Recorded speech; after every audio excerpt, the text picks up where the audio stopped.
Občianske združenie Ruslana z Martina sa od roku 2015 venuje unikátnemu projektu, ktorý sa stal ich vizitkou.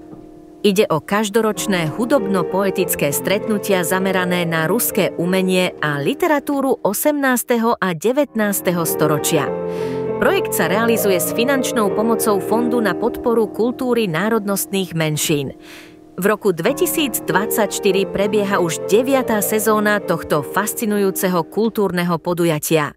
Projekt Zlaté storočie ruskej kultúry odštartoval v decembri 2023 premiérou v Európskom fonde slovanskej písomnosti a kultúry v Bratislave.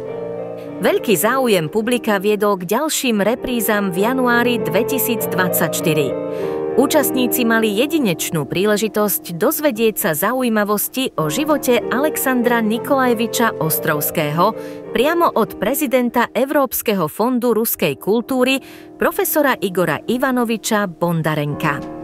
Zároveň absolvovali virtuálnu prehliadku štátneho pamätníka a prírodného múzea rezervácie Alexandra Nikolajeviča Ostrovského z Čelikovo v Kostromskej oblasti Ruska.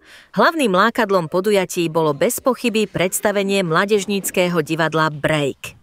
Ich adaptácia Ostrovského hry Výnosné miesto v réžii Michala Tomasiho, predvedená v slovenčine, uchvátila divákov svojou dramatikou, humorom a emočnou hĺbkou. Mladí herci dokázali udržať pozornosť publika od začiatku až do konca. Predstavenie sa následne vydalo na cestu po Slovensku.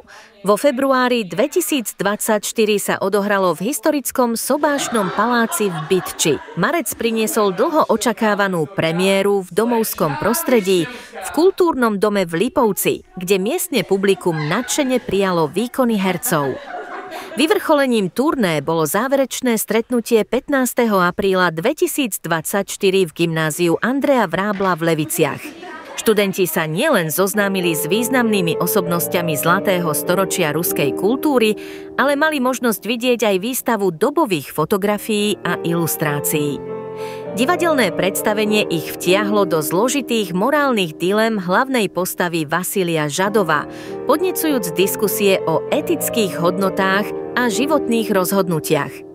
Projekt Zlaté storočie ruskej kultúry priniesol účastníkom hlboký ponor do sveta ruskej klasiky, podnetil kritické myslenie a zanechal nezabudnutelné zážitky.